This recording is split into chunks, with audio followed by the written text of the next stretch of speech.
absolutely. Is there string on the bridge? I think it's the bridge itself. I don't know okay. specifically if there is another demarcation.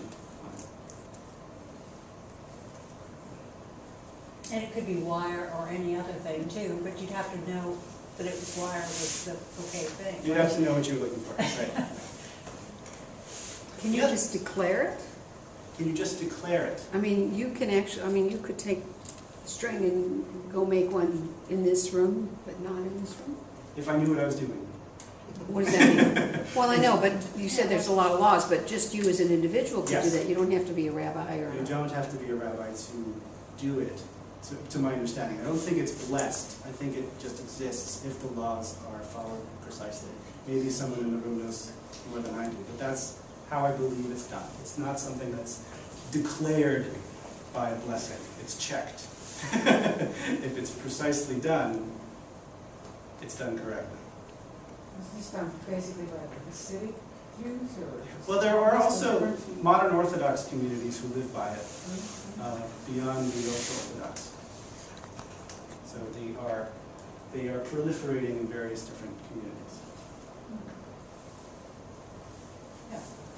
Since the rabbis in general have opinions on everything, Yes. what's been their view of both the Kosher Treif as well as the Eruvim display? You must have gotten some reaction. I've gotten only, well, generally positive reactions.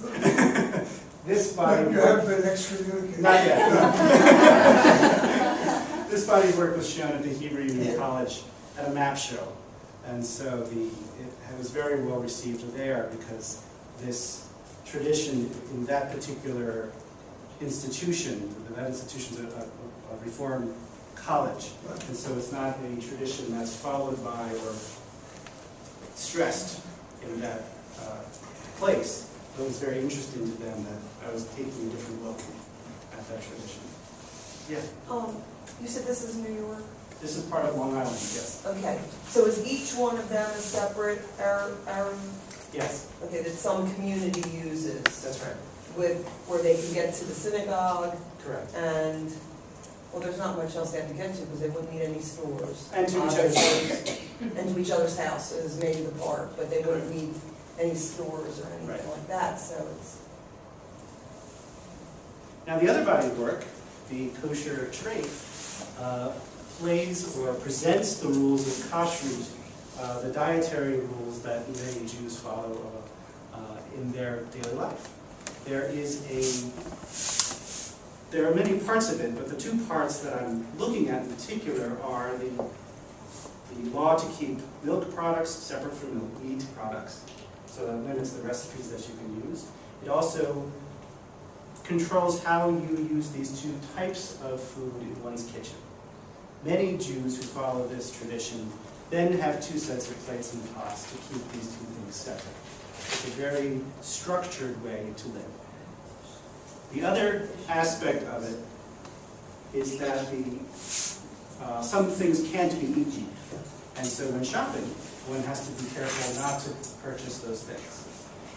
In order to let the consumer know if I'm selling something that it is kosher, there is a symbol or many symbols that are stamped onto the package. And that symbol is called a hechsher. And so this is a very common hechsher. There's some on that wall and over here, the U in the circle, Orthodox Union. And so that hechsher tells the person who's looking for kosher products that it's kosher. There are thousands of these symbols. And when I was discussing this with my students in painting one day, we all had snacks, we all had sodas. I said, well, look to see if you have a hechsher bag of chips. And everybody at St. Vincent in my classroom was eating kosher food and they didn't know. Gave me a chuckle, but it was great. So this series plays with the separation of milk and meat and the hechsher to let you know that it's kosher. When I started talking tonight, I said that there are some materials that aren't allowed to be eaten or would not necessarily be potentially in the Jewish artist studio. This is one of those materials. This is made with kachni red. And cochineal red, this pigment, comes from crushed dried beetles, the cochineal beetle. And so it's not you can't eat beetles, it's not a kosher food. So, well, that's another debate, but we won't go into that. So, this is a food you couldn't have in your kitchen. It has no hechsher. Over here, I used only materials that I knew could be eaten. I made my own paints. I made milk paint in both cases with some acrylic, and I showed the viewer that that's what I did. Now, to apply kosher rules, the rules of kashrut to art materials makes no sense because the rules are only for things that are to be consumed. Who cares what you're painting with? It doesn't matter. But the fact that I'm bringing those two things is the play, is the bringing two audiences, bringing two ideas together.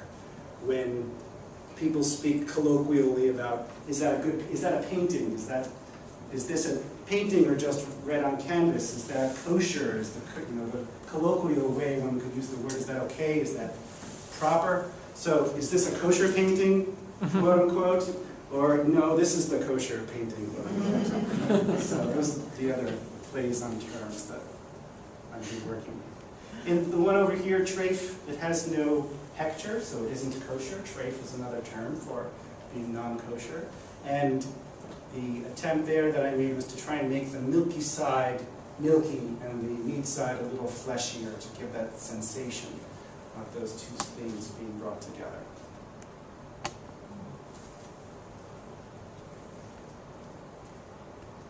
Questions about that? Milk is in blue. How did you get the blue? Well, in the blue is just the Just acrylic? just acrylic, yeah, with some Kosher acrylic. it's plastic. You would need it anyway. So. With some milk paints over it. Yeah. Is it hard to know what is kosher and not kosher if you're, I mean, is that something you're taught from the child? I only began practicing being kosher at home when I married, because it was important to us to be slightly more observant than I was for our children. It's something you learn. I often pick up the wrong spoon and then realize, oh, right, and then I have to put it back and learn.